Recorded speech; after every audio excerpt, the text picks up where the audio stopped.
This is 12 minutes to 9 GMT in the evening of Saturday, the 15th of August 2020. We shall be talking about the man who spoke to me on the top of the Minar building, the minaret of the old mosque in Delhi, in Old Delhi. And he said to me that many mosques in Kashmir had been closed down and turned into stables for horses to be kept. That was a long time ago. And I had not known the man, and I had not asked where he came from. He started telling me that he came from Kashmir, and that is what was happening in Kashmir. That was the time when the Prime Minister of India was Indira Gandhi, so you can imagine.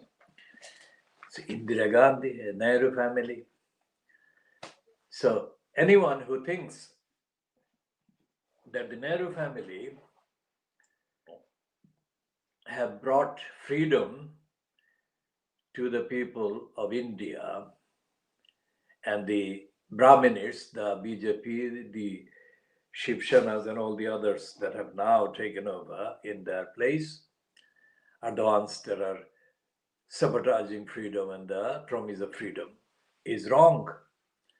Jawaharlal Nehru was able to ignore the people of Kashmir, the people of the Northeast, and as bad, he was able to ignore the millions of people, what is called the Dalits or the Dalits, the oppressed, the downtrodden, the people of castes lower than the lowest, as the Brahmins designate them and consign them to. So the freedom of India, the independence of India, the liberty of India, and the liberation of India, the security of India, that Modi is corruptly pretending to celebrate today, or has celebrated or observed on Saturday, 15th of August 2020, across the media, mainstream media in India, is not the freedom being experienced by millions, hundreds of millions of Indian people. And this has been the reality for the 73 years, since 1947, since the 15th of August 1947. And no party, the Nehru party, which is the Congress party in other words, and other parties have failed to deliver the independence, the fruits of independence to the hundreds of millions of people of India. And that is the case now as it was 73 years ago. The locations have varied, the ethnic diversity affected by the poverty and hunger and lack of human rights have changed in terms of volume, but the realities of these denials and the deprivations have not changed. Particular notice must be made of the people in Old Delhi and in parts of other, New Delhi, parts of New Delhi, and parts of Mumbai, where people, day laborers, people from neighboring states to Delhi and the neighboring states to Maharashtra and other places, come because they're so poor, they need the day work, and the slums that they have been forced to live in all the major cities, the slums are of lower quality than any found anywhere in the world. And the same case in Calcutta, where I saw absolute abject poverty and slum conditions. So what is happening in India today at two levels? One is that the inheritors of the powers, or the controllers of the powers, and levers of powers of the state machine in India are celebrating the increasing ability to impose draconian measures against targeted millions, hundreds of millions. And that applies to the Muslims across India, and it applies to the Dalits or Dalits, the so-called scheduled castes.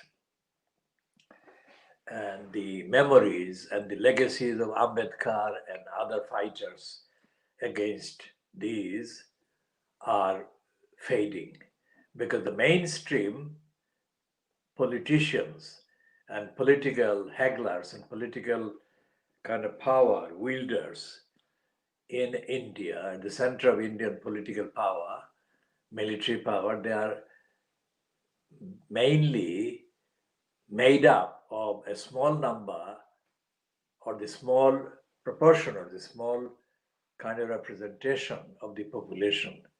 The vast majority are not represented. So in the West, in today's Guardian is one of the biggest fans of the slogan of the biggest democracy in the world, India. There is nothing on the front page about the biggest democracy in India. In fact, the bogey person of the current rhetoric fronted by the insecure, ignorant, Latin learning Prime Minister Boris Johnson, who lies in Latin as well as in English, they have replaced the bogey person or bogey image of France, slightly changing the characters, the participants, the persons featured in the parade of the bogey France. For the 10 years, or 10 days or 11 days until yesterday,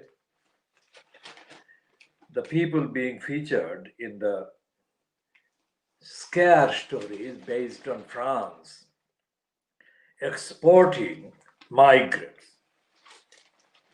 Those people are migrants, millions of poor people, hungry people across the world, across Africa and Asia, made destitute, as we said, in the context of the 15th of August, by the regimes, successive regimes in power in India, and we said about Pakistan yesterday, but also perpetuated in poverty and hunger and in oppression and denial by the imposition, continuous imposition of the military trade, the war business, by the military industrial complex operating through the Western war machine, exporting, machine trading powers and countries and big businesses. The military industrial complex, of course, the phrase originated in America, the USA, but it actually takes into its baggage, its carriage, willing participants, big business participants, warmongers, and weapons of mass destruction manufacturers in the Western European countries, prominent among them being the United Kingdom and France.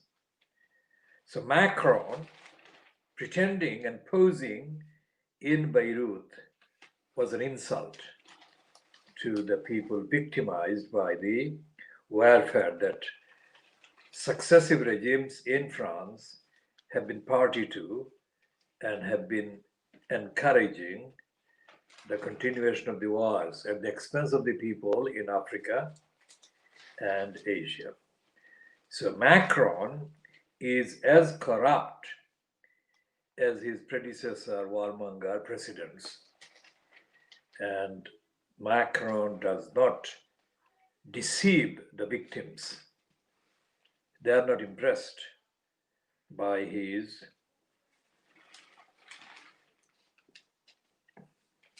posing before the cameras in Beirut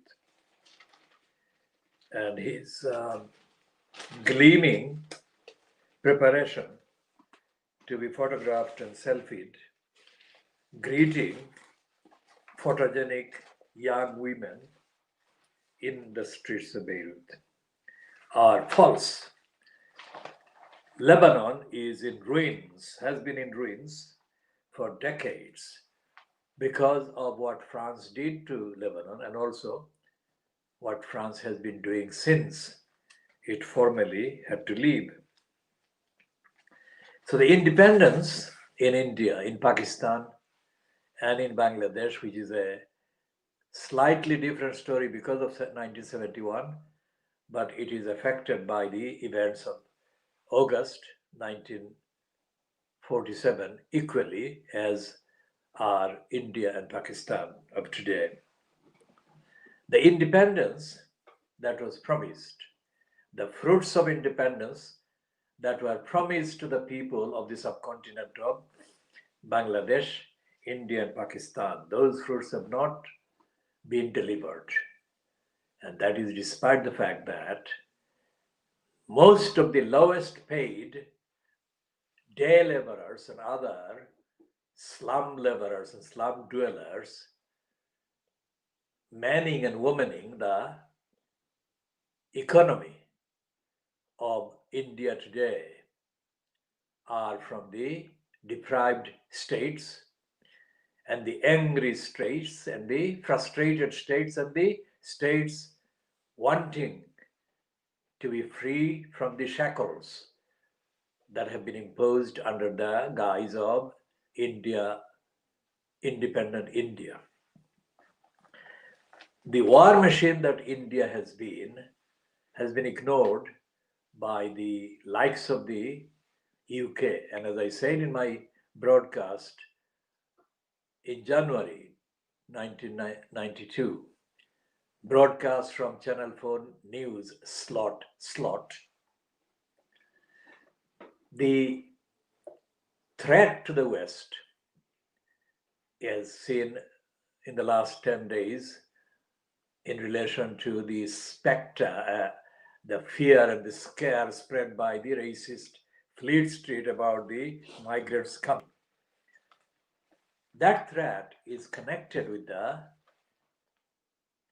deliberate, wanton, intentional failure of the Western powers to deal with the real causes of poverty and hunger in the originating countries.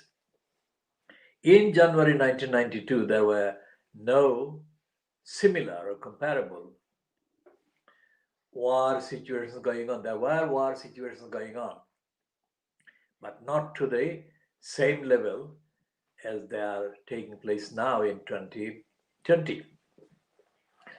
But there were similar poverty situation, hunger situation, famine situation caused as much by the internal lack of democracy, lack of freedom in all those countries, not just in the subcontinent of Bangladesh, India, and Pakistan, but also in other parts of the Asian continent, as well as in most of the African continent. And in 1992, Africa was still just about to get itself out of the stranglehold as witnessed in South Africa, the stranglehold of the racist apartheid regime. And in Britain, the whole of the decades that Nelson Mandela was in prison, the coverage by Fleet Street of events in Africa was based on racist, apartheid-friendly, pro-apartheid myths. So therefore, the freedom from apartheid and freedom from the British Empire in the subcontinent, these are concepts that have to be evaluated by looking at the evidence of the behavior of those in power in the days, in the months, in the years, and the decades since the so-called independence. So-called because the people in the countries, in the communities across the countries, are condemned, consigned, forgotten, and exploited in poverty, and exploited in malnutrition, and exploited in hunger, and exploited in denial, and exploited in sexual abuse, as routinely happens across the Muslim populated areas in India and India cities. Muslim girls are raped, Muslim women are raped routinely. It's not one girl like the white British girl in Cyprus, about whom the Sun and others have run front page pleas for Boris Johnson to intervene on her behalf. Entire families of women are raped in India, murdered in India, and they're Muslims. Hindus are, the Dalits, the scheduled castes, the lower caste are also raped, but the proportion, the number of rape and sexual exploitation and violence operated as a weapon of exploitation and war against these people, the reason is they are Muslim. And the justification and the license is that nobody cares. The world is witnessing this and blindly ignoring it, or willfully blindly ignoring it. If a similar incident of gang rape that happens in India every day happened to a Western person, then the entire Western propaganda machine and war machines would be put on alert.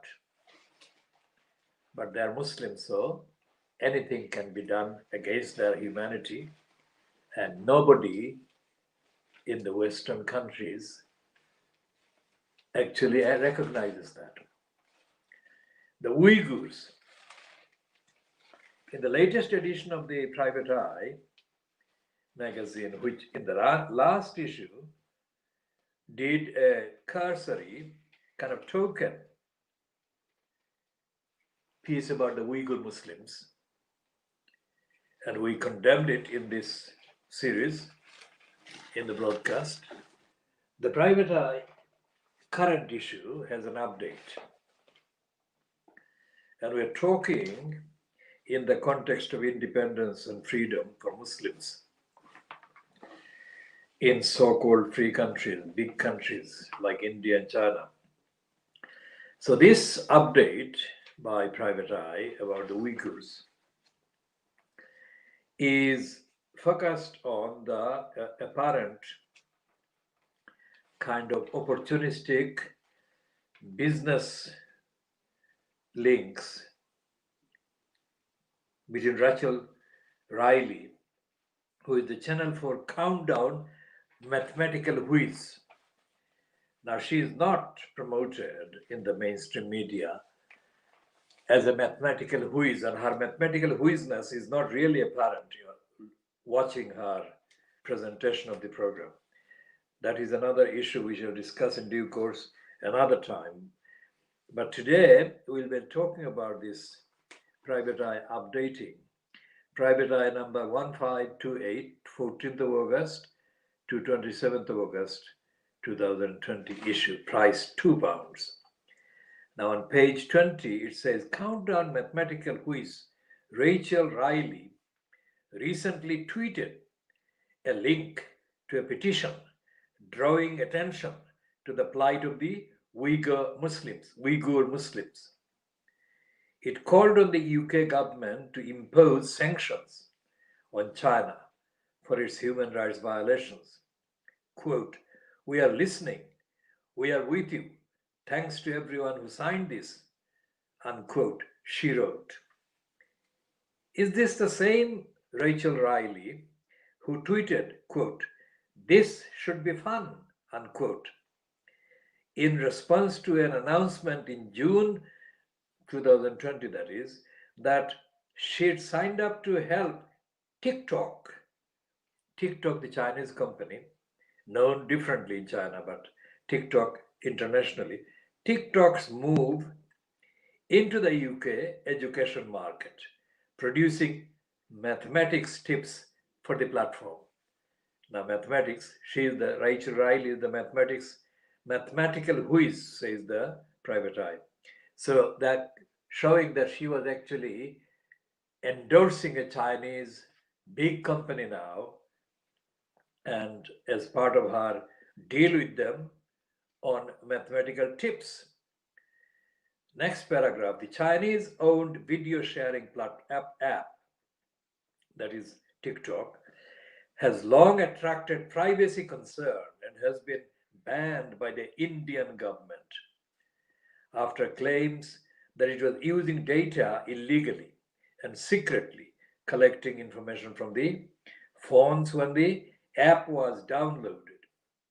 Meanwhile, TikTok's domestic Chinese version, it is spelled Douyin, so it's what, Douyin is heavily censored under Chinese government rule. Most concerning to Riley, however, might have been the news in November 2019 that TikTok had suspended the account of 17-year-old Firuza Aziz after she highlighted human rights abuses against the Uyghur Muslims. As Riley puts this is private eye being satirical and ironic and humorous at the expense of Rachel Riley. This should indeed be fun.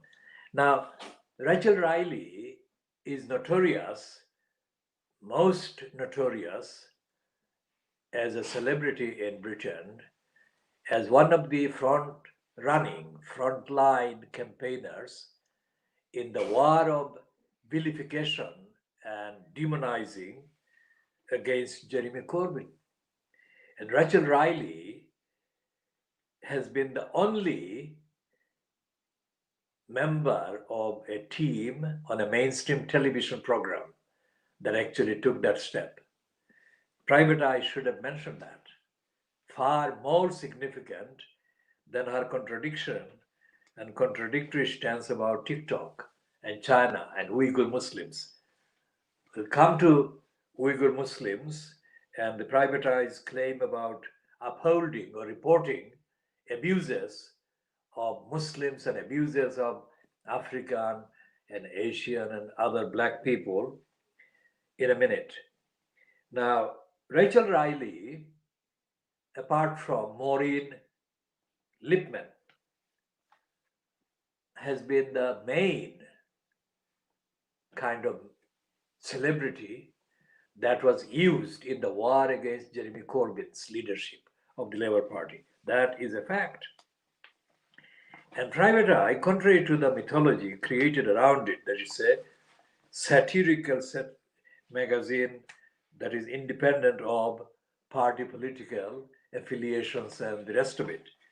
Private Eye is a racist, anti-Muslim, corrupt, and corruptly edited outlet which has got an illicit arrangement with the crooks controlling the BBC.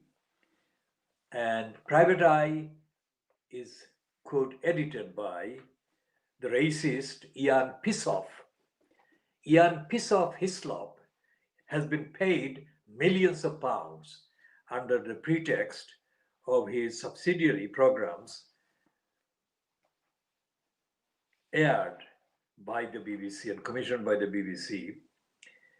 And the reason the BBC has been corruptly colluding and complicit with Private Eye and Ian Pissoff Hislop is because of the menace that Hislop constitutes about Private Eye, that the Private Eye that is, attacks the BBC, then it damages the BBC bureaucracy and the BBC's controlling crooks. So the controlling crooks have had a pragmatic arrangement with Private Eye, Miss Editor, and they have paid him millions of pounds as a bribe, de facto. We shall continue about the Private Eye with this one, where on page 17 of this issue, which is the issue number 1528, 14th of August to 27th of August 2020. And it is talking about so-called ethnic divide. Now, ethnic divide is about the police. It says ethnic minority police officers continue to face a disproportionate number of complaints. Complaints processes and disproportionately severe investigations compared to white colleagues. The National Police Chiefs Council has found. That is a lie. That claim, the last words, the National Police Chiefs Council has found. I am saying on the evidence that the National Police Chiefs Council has known all along that that is the case. To say that it has found suggests that it was unaware and has only now discovered. That is a lie. That is a lie. The time related, that is the temporal difference between the two forms of the sentence, is significant in understanding the individual cases of racism that is rampant in the police bureaucracies and the police systems. And as the parents of Stephen Lawrence, who have been given rare main platform by the Daily Mail group, and as a result imitated by others in the Fleet Street, are rare in that they are the only parents of a victim of racist attack that have been given this kind of prominence. So this is based on my studies of the media, my studies of the reporting, and my engagement with the evidence gathering and gathered evidence over the decades. And that shows that racism is more common in being suppressed, denied by the media. And the fact that this is the claim that the National Police Chiefs Council has found, that ethnic minority police officers, meaning Asians and Africans and people from other non-white backgrounds, face disproportionate numbers of complaints processes and disproportionately severe investigations compared to white police officers. This is a lie. This goes on. It's not something that has just been discovered. This has been going on for 50 years, 60 years, 70 years, whatever the number of times or these people have been in place or in posts. Obviously, the numbers have been increasing. The diversity displays have been increasing, but the actual discrimination, racist denial has been persistent and absolutely unchanged in the facts. So Private Eye says in the next paragraph, the problem, quote, long highlighted in the eye was raised by MPs last year in the halted Commons inquiry into the legacy of the Macpherson report. And it refers to Private Eye 2 months ago, 1524. Now, this is a grotesque lie by Ian Pissoff, the racist liar. The problem long highlighted in the eye, that is rubbish. The Private Eye has never highlighted the racist individuals or institutions inside any organization or force or authority in Britain. It only tokenistically, only partially, grudgingly, reluctantly refers to occurrence and incidences of racism. So when the corrupt face of Ian Pissoff Hislop appears on Have I Got News for You, he actually is given that treble platform to lie his way and smugly appear too satisfied with his accomplishment. He has been suppressing the incidents, and the only person that the Private Eye has ever, in terms of the police, has ever really covered the claims of is Gurpal Vardi. Gurpal Vardi is an Indian descended police person or ex-police person whose case against the racists in the police force was highlighted mainly by Paul Foot, who we have mentioned. And Paul Foot is the one after whose name who is being observed and celebrated or exploited by Private Lie and The Guardian with this Paul Foot award. Paul Foot is the only one who actually reported about Gurpal Vardi and his various claims against the Metropolitan Police of London in terms of racism. Apart from that, hundreds of civilian workers in the police force or police forces are discriminated against, and hundreds, thousands of African Asian complainants against police conduct are ignored. It's not one particular individual, it's not one particular police force, it's all the police forces across England and in Scotland and in Wales and in Northern Ireland.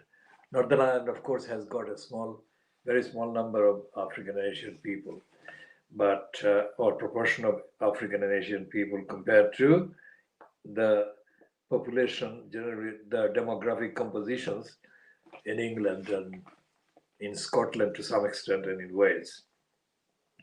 But essentially, despite the differences in terms of the demographic share and the ratio, the fact is that all the complaints against the police, just like complaints against the local councils, just like the complaints against the local MPs, local institutions, local agencies or national agencies, complaints based on racist discrimination, obstruction, denial, abuse, exploitation, these complaints are not, first of all, recognized, and therefore they're not acted on.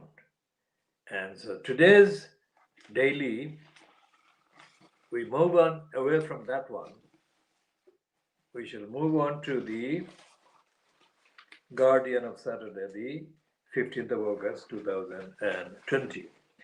And on pages 14 and 15, there is another typically corrupt Guardian celebration of a so-called victory by a group of person, mostly seen as, almost all of them seem to be women, against a particular housing organization or housing business. It's written by a woman who is of African origin and who has been given space on The Guardian. And the reason why she has been given space on The Guardian is because she is a compliant careerist. She actually writes along the narrative that The Guardian wants written. She is not writing and campaigning against racism. She is not writing and campaigning to encourage unity among the activists across all the communities, and she is not writing based on any agenda to upset the status quo occupied by the local councils, and in this case it is Newham. She is actually pandering to the agenda that suits the regime of Roxana Fias, who is the elected mayor in post in Newham. Now, this is a piece by Amna Mohdin. That spelling is itself anglicized, and we shall come to the anglicization of these names in the ongoing commentary about updating the Thomas Babington Macaulay agenda, as he spelled it out and foisted on the Indian subcontinent in 1830s. Now, this is hundreds win rent cuts after council takes back housing. This is a victory celebration for Roxana Fias, absolutely corruptly parading Roxana Fias as a fronter of a good regime. It says the families who live in Custom House and Canning Town had previously told The Guardian the homes they live in were unsafe and unhealthy, with issues such as crumbling asbestos floors, brown water running from taps, and leaky roofs. Those who had struggled to pay their rent, which they described as sky high, had fallen into arrears. Some of these issues were compounded during lockdown. Now, this is a completely corrupt plug for Roxana Fias, who is quoted as saying, "This marks a real victory for the residents who have had historical issues with the management of the property by mayors, which I have been committed to address from the time I was a councillor in Custom House. Since becoming mayor in May 2018, officers have worked tremendously hard with residents to address these issues by challenging mayors to meet their responsibilities, and now we have come up with an acceptable solution which causes minimum disruption for tenants." Now, this is Roxana Fias lying. Roxana Fias lying through her teeth. The unique evidence investigation carried out by this campaign shows that Roxana Fias has been lying even while she was a councillor and even before she became mayor in May 2018. And officers and staff of the Newham Council are among the worst offenders, worst liars when it comes to creating housing hardship and problems. We refer here to the lying, the serial lying that has been staged by Roxana Fias from October 2018 in front of the then visiting United Nations envoy on extreme poverty and homelessness, Philip Alston. And Roxana Fias was forced at a meeting on the 12th of October 2018 to stage an apology on behalf of the cruel, corrupt, lying, oppressive Newham Council employees that abused their powers to put a single mother through horrible hardship and ordeal. That was typical of the Niom Council employees' behavior. So to say that mayors were the only wrongdoers because it was not part of the Niom Council is an absolute lie. Niom Council's conduct, behavior is not only not worse but a thousand times worse than anything mayors have done, because mayors has been doing it out of negligence, because there was a regime of allowing that kind of behavior by private land owners or landlords. Whereas Niom Council is obliged under the law to observe the legal duties on all counts, and it allows council employees to behave cruelly in breach of their legal obligations. And Roxana Fias has ignored evidence given to her in the last 2.5 years. And she has been lying for the last 2.5 years since she became mayor of New. And we shall be updating, because we are waiting for some updater printouts.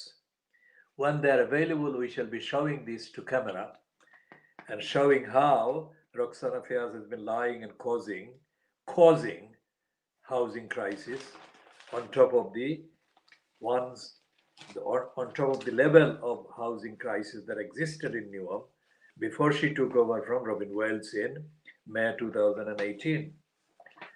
And we shall come back to Michael Gillard, who has been the kind of main or one of the main promoters of the image of Roxana Fias as a better mayor than Robin Wales.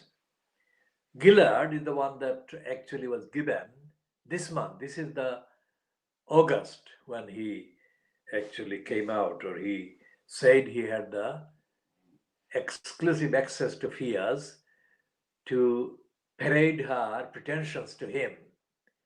Gillard is the one who wrote a number of so-called investigative pieces for certain publications, including the Sunday Times, about the gang, the organized criminal gang that was operating in East London around the 2012 Olympic Games, and the contracts, the multi-million pound contracts that were confected around the Olympic Games and the various businesses. So Gillard actually is one of the unnamed authors, writers, regular writers of quote investigative pieces in Private Eye. And Gillard staged a series of leaks, so-called, by his co-Private Eye employee or staff who runs this column called Rotten Boroughs. Gillard placed a propaganda quote or piece about Roxana Fias, intending to appoint a quote truth commission, meaning that she was going to investigate and look for the truth and find the truth and unearth the truth about Robin Wales's supposedly corrupt regime as compared to her pristine, pure, uncorrupt and anti-corrupt regime.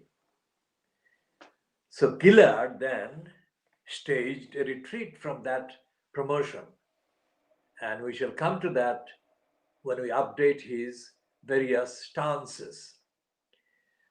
I hold Gillard responsible, along with Dave Hill, Paul Waugh, and a number of other all white racist men promoting this so-called daughter of Pakistani immigrant, Roxana Fias, as the smart exception to the norm, which they suggest is the propensity of the ordinary Pakistani immigrants, that they don't achieve or they don't prosper or they don't have mainstream political appeal.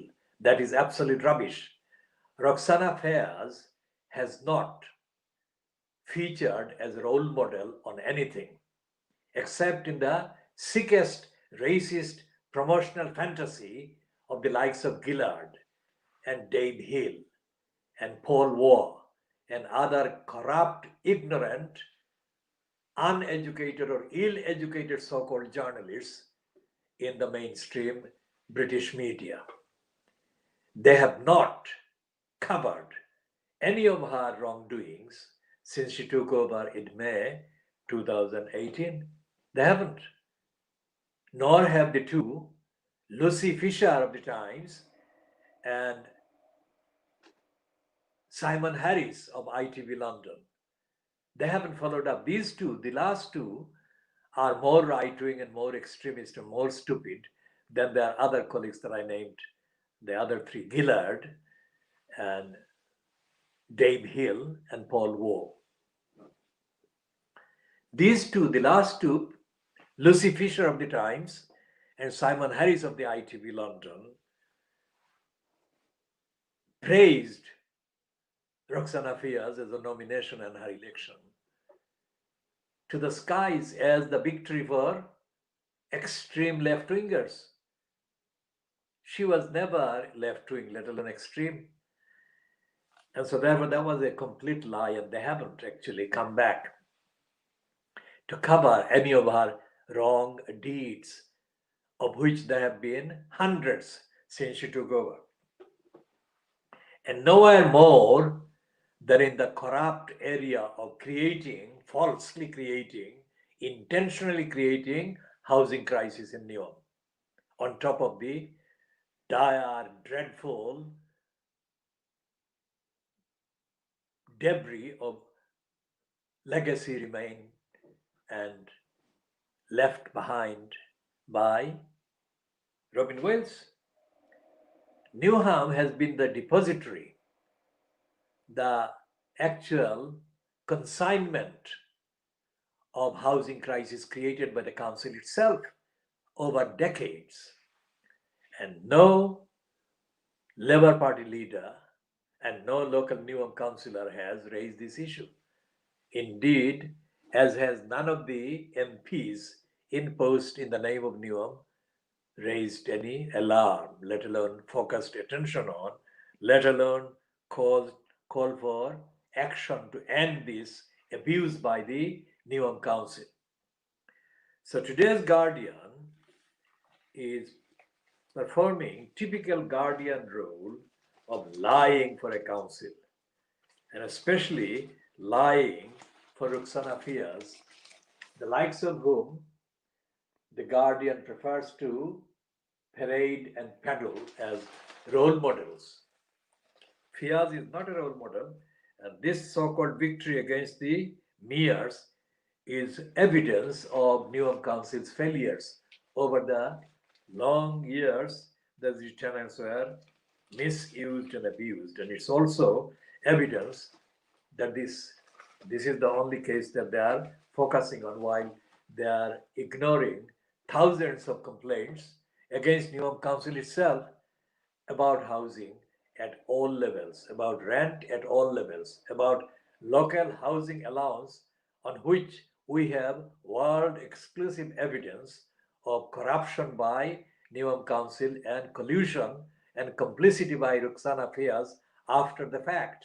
And she is continuing to lie about the lying by the perpetrating staff in the Newham Council's full-time employment. So we shall be coming to that in due course, not necessarily in this particular edition, but in due course we shall be coming and continuing the report on Newham Council. And we shall be updating on the reports on the parallel corrupt council next door, which is Tower Hamlets, and the behavior of John Biggs. We shall touch on John Biggs later about his mass sacking of staff and the corrupt stance, pretend stance by the corrupt cabal of trade union leaders who are staging a bogus protest against John Biggs's mass sacking. We shall be covering that. What I'm saying here is that the mother of parliaments, the mother of democracy, the mother of democratic accountability in English language, paraded by John, by Macaulay, Thomas Babington Macaulay, who was saying that the people in the subcontinent in 1830s should be brown on the outside and English on the inside. He was instilled the Englishness into the brown skinned people. Now in the subcontinent, people are not only brown, they're black as well, because the history of the subcontinent contains people of African origin long time ago, and the southern part of the subcontinent has got significant numbers of people who are black, as black skinned as African people who are black skinned.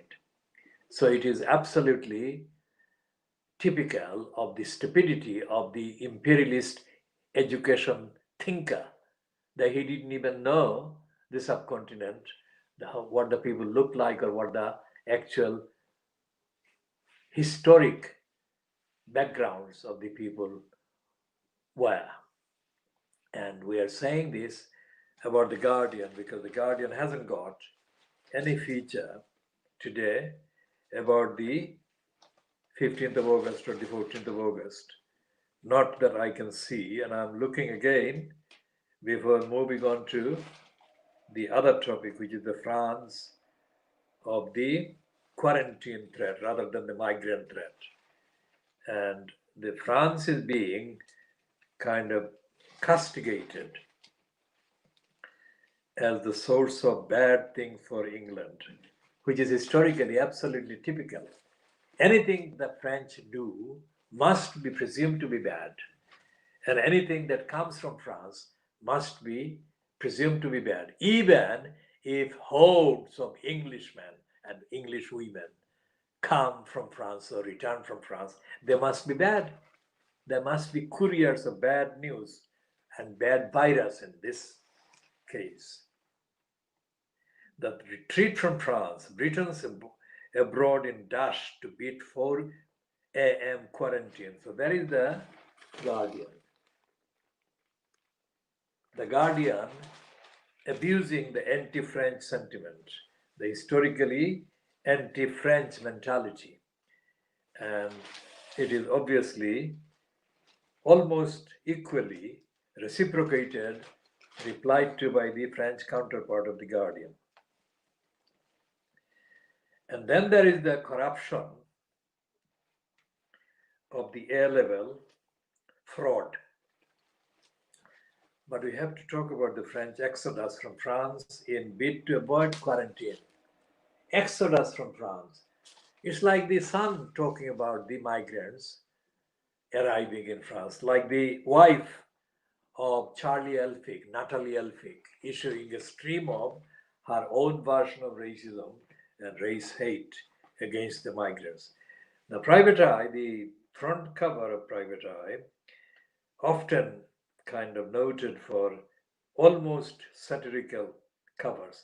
This is not satirical cover. This is a lazy, stupid, and racist cover because it says that the migrants, there's supposedly 4 African persons. It looks like African. The one who is closest to the camera or clearest is looking like an African. So this dinghy full of 4 or 5 Africans, apparently in the channel, which way they're going is not clear, but they're apparently approaching, answering the hysteria that was raging for 10 days in the media in Fleet Street, and as we have been extensively covering and explaining and exposing. It says there that the Tories are doing it because they're desperate. So it's like a silly kind of take on the desperation faced by the actual desperation experienced by the migrants. And the desperation to the point that one migrant called Sami risked his life by jumping from the dinghy or the vessel or kayak to save the life of a child. And that is not a joke situation. And Private Eye reduces this to a joke instead of talking about the hundreds of millions of people across Africa and Asia that are forced to be migrants, not just to Britain, but to Germany and other countries.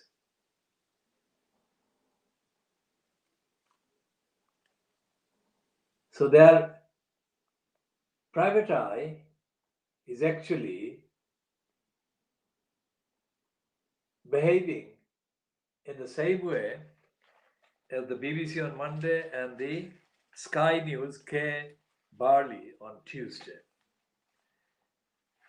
They caricature the plight of the migrants, and what they have in common, the migrants from France and the British, mainly English holidaymakers from France, is that it is France.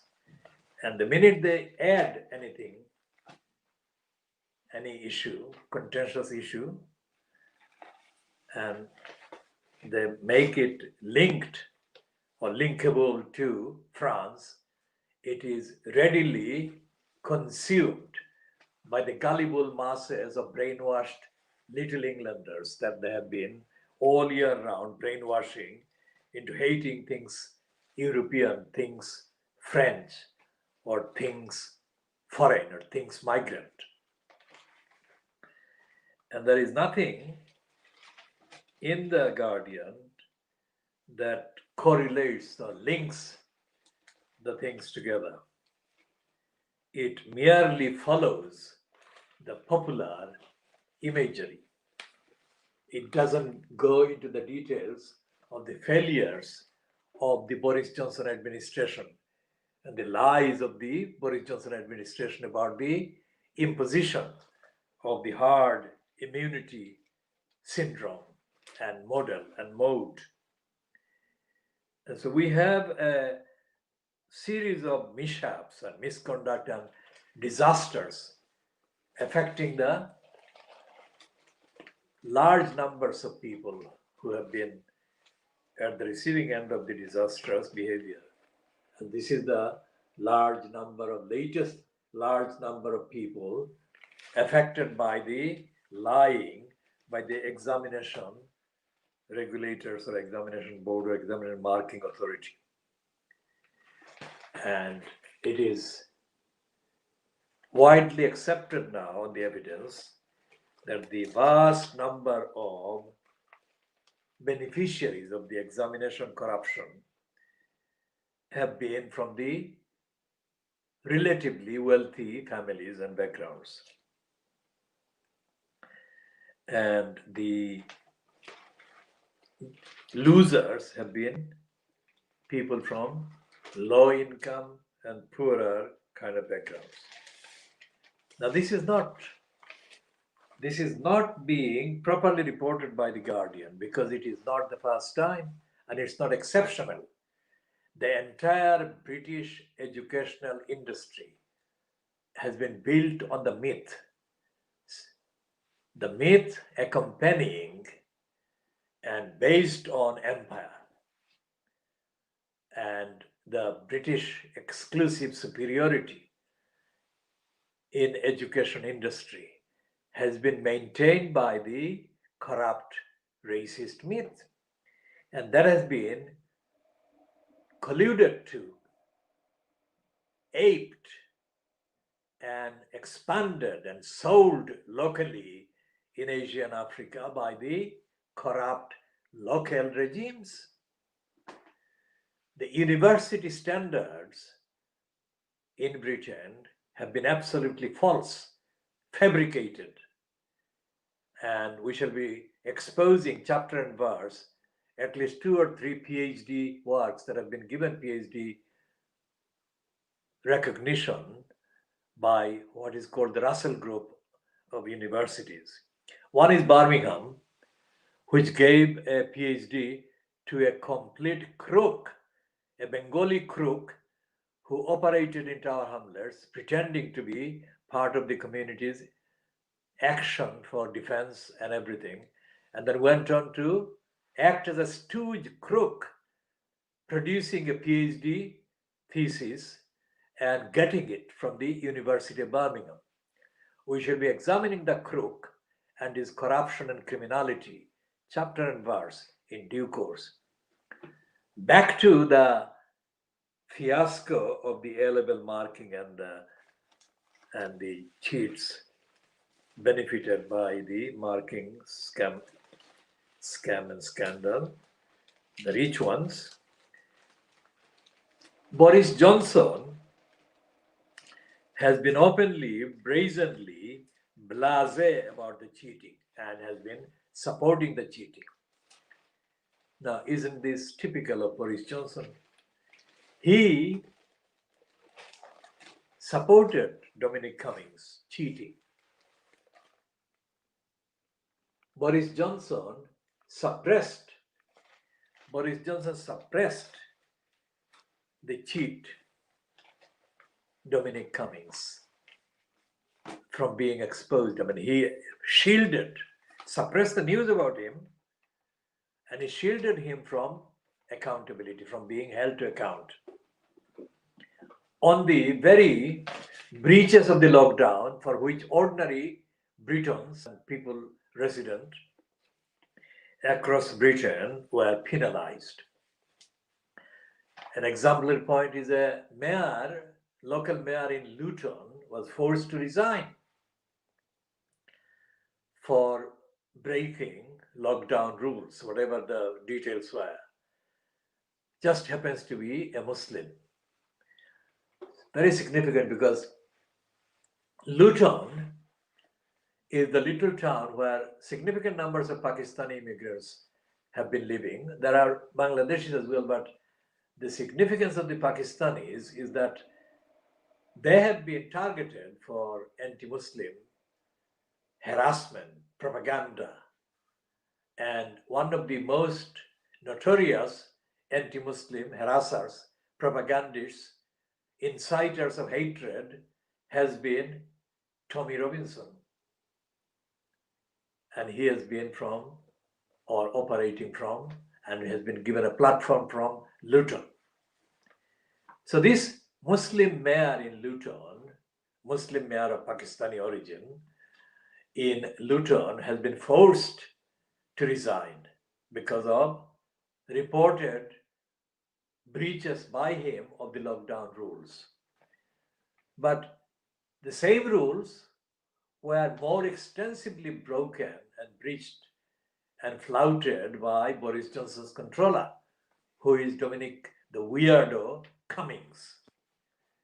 Dominic Cummings has been exonerated by Boris Johnson, as he exonerated other breakers and breachers of the rules within his kind of cabal.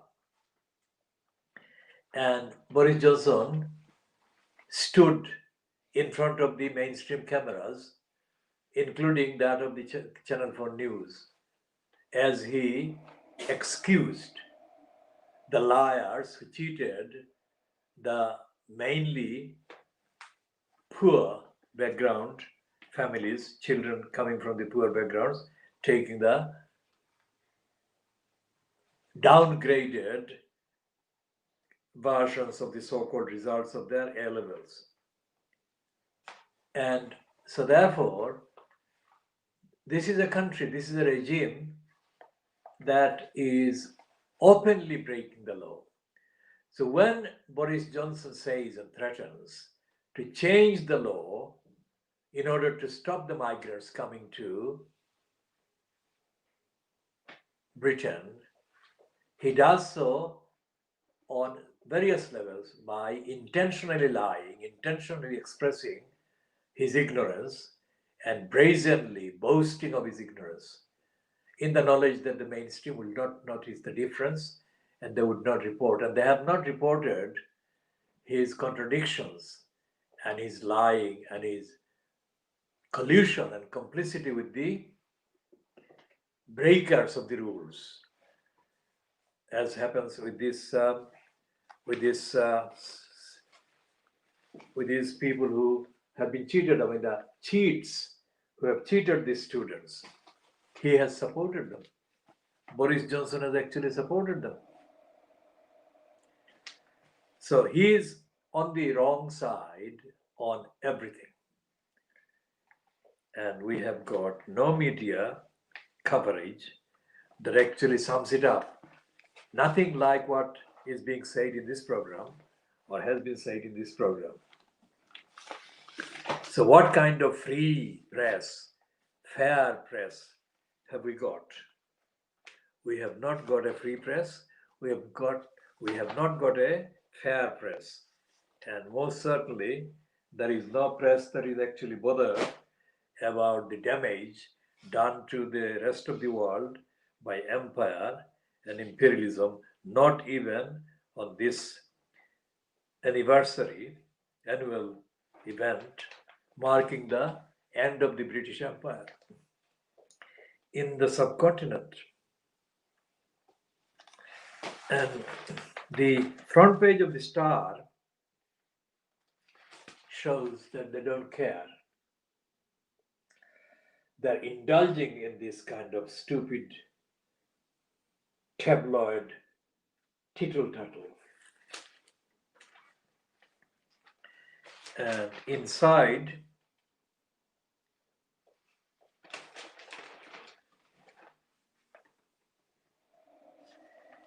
they're talking about quarantine as a joke. So the herd immunity imposed by Boris Johnson and Dominic Cummings was not done because the media didn't know about it. The media knew about it and the media colluded with it, as is evident in today's Daily Star, making fun of the lockdown and making light of the lockdown.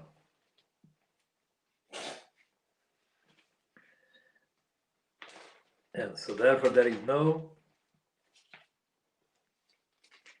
responsible journalism coming from Fleet Street, responsible about public health, and most certainly not responsible about ending prejudice and hatred in this country. And I'll come back to Private Eye again because this is the fortnightly edition of Private Eye that officially got published yesterday, Friday the 14th of August.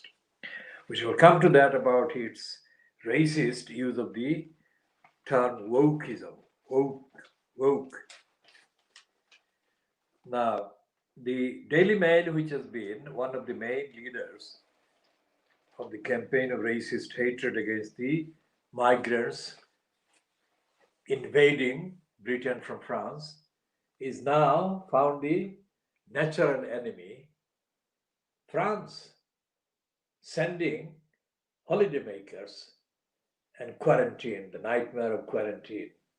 That's what they are going to have to escape. And there is this double connection with the school, which is the other side of the lie that Boris Johnson is peddling. There are demands that he should not be opening schools again because the virus is still spreading and it will continue to spread. But he is saying that schools are not likely to be the places where the virus will spread. I mean, this is illogical. If the virus spreads from proximity among people, then school children are people and they are going to be proximate to one another. Proximate, much more proximate and next to one another than they would be if they stayed away. And the Daily Mail, which specializes in creating scare stories, is doing this about the English holiday makers desperate to avoid the quarantine on their return from France. The deadly,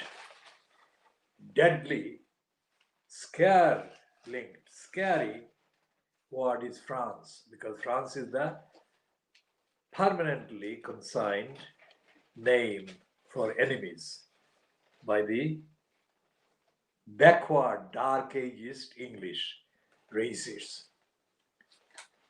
And they're quite happy to sacrifice the safety and welfare of any number of English people, ordinary people, in order to continue the agenda of hatred against France, or the hatred of the word France or things French.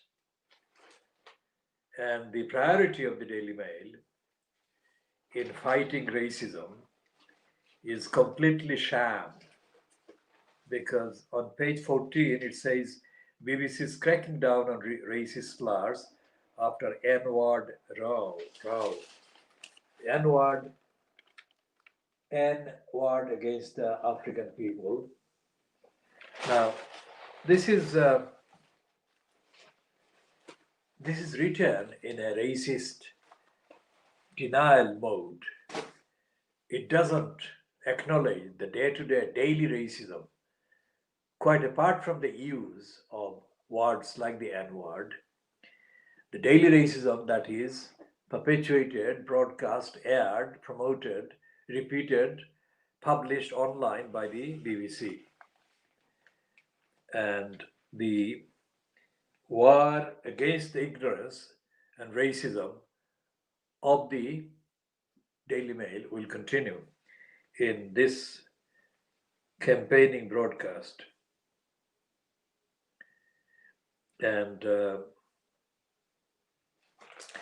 the Financial Times has got a significant piece of reporting about Tata Steel, one of the giants of the Indian big business conglomerates, which has been embattled for a long time, for as long as it has been in existence.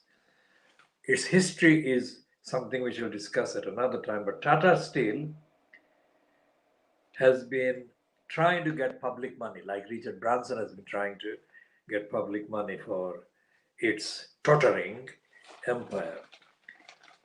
The fact that Tata Steel is one of the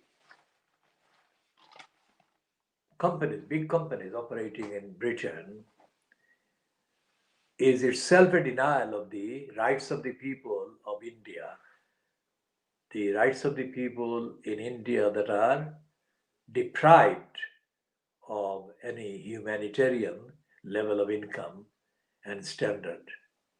And that no patriotic, self-respecting, quote, Indian owning a company like Tata would be ignoring millions of Indians and denying millions of Indians, which is how what the business model, so-called, the Tata works on or has worked on, operates. And so therefore this is an example of the completely preposterous display of Indian achievement. Tata has had a foothold in the West, but the reality is that the foothold is based on the money, and the big money that is acquired and is pocketed and it collected from the blood and sweat of the most poor amongst the Indians. And this is something that we shall return to in due course when we talk about the position of the Biharis and the many people in the northern states and the northeastern states of India. Now, here in the Financial Times, they're promoting the idea that staycation, this is the lockdown, staying at home kind of thing, is boosting the local tourism and crazy rush for private jets. That is the headline, sub-headline in the Financial Times weekend. And its price is £4, and this is what the £4 brings. And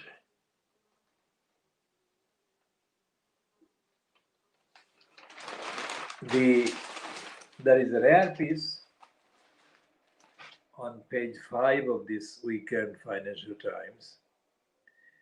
Rare piece by David Gardner, who writes, Rapprochement helps Netanyahu Trump, but not peace. And he's talking about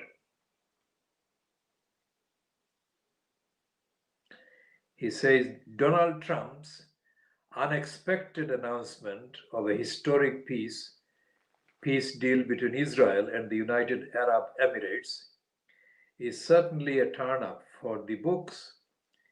The US president doubtless hopes it will help his struggling campaign for re-election in November. Similarly, Benjamin Netanyahu, Israel's prime minister facing the possibility of a fourth general election in 2 years, will hope this turns attention away from his own problems. His trial on 3 charges of corruption, gathering public anger at his handling of the COVID-19 pandemic, and not least his failure to deliver on a repeated promise to annex unilaterally up to a third of the occupied Palestinian West Bank. These are bad things that these people are kind of being involved with. And here is a rare piece because it says that Netanyahu and Trump will benefit from the deal with the United Arab Emirates, but it doesn't say that as part of the mainstream media's coverage of the same issues of the same magnitude of impact.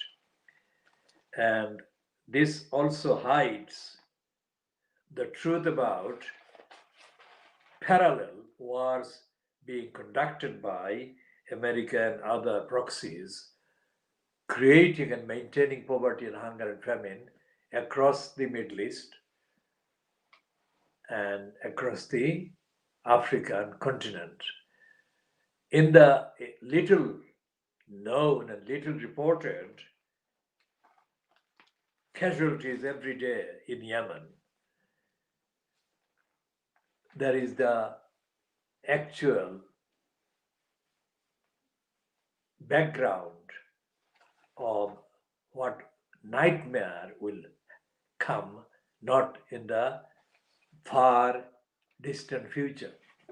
Because what is happening in Yemen will be so overwhelmingly uncontrollable by the ramifications, the reactions, that none of the pretense agreements with the United Arab Emirates or anything like that will be able to hide the impact and the power, the magnitude of the reaction.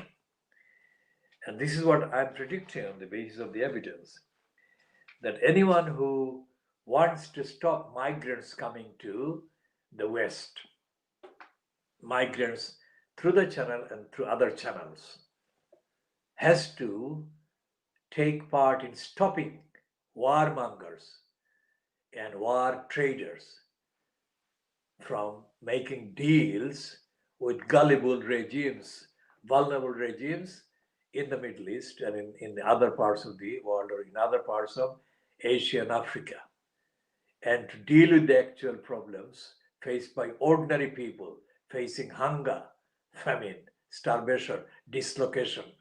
And that is the way to begin to ensure that poverty and hunger are not in the main consideration and thinking of so many millions who are then impelled, forced without any alternative but to seek shelter, refuge in the West.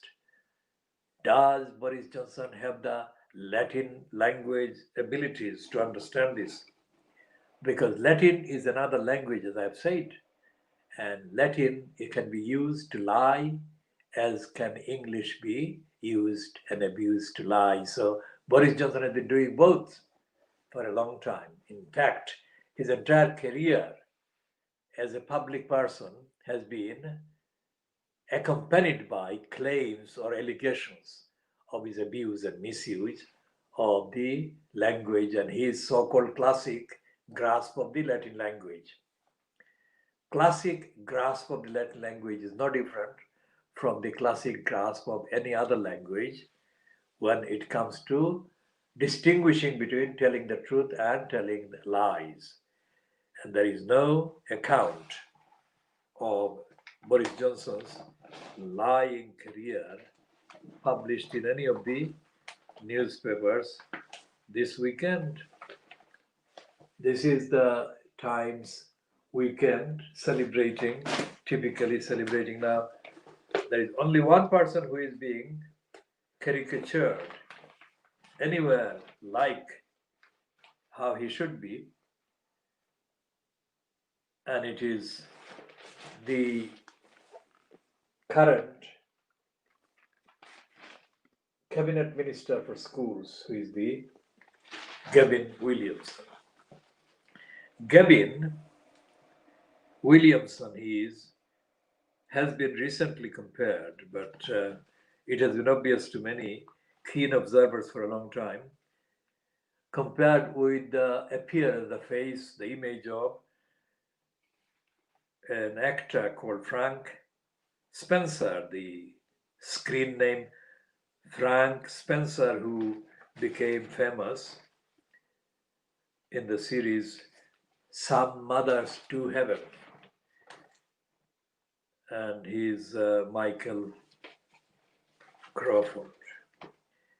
So he is being condemned for the disaster of the A level.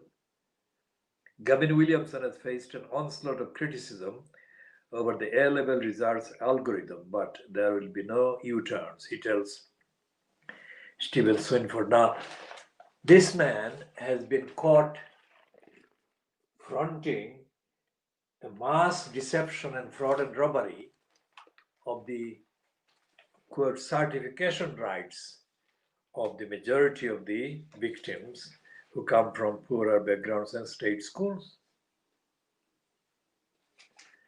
And that is a sickness which is ironically, absolutely captured in today's Times headline. Anyone who has been watching this channel, KhoodeelaarTV channel, would have come across my use of the word pandemonium about Boris Johnson. And this is the sickness that the Times today is acknowledging, that the pandemonium, the pandemic, has exposed the sickness at the heart of Britain. This is exactly what I have been meaning all these times, all these kind of comments. And what the Times contains more admissions of the sickness than the Guardian, which is very, very significant. because the guardian was supposed to be the guardian of morals and ethics and morality and accountability and democracy. But it is no longer the case. The guardian is now worse than a shadow of itself of the last few decades.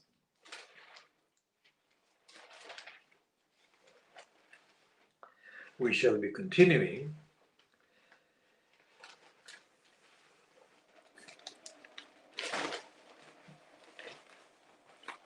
in the next edition.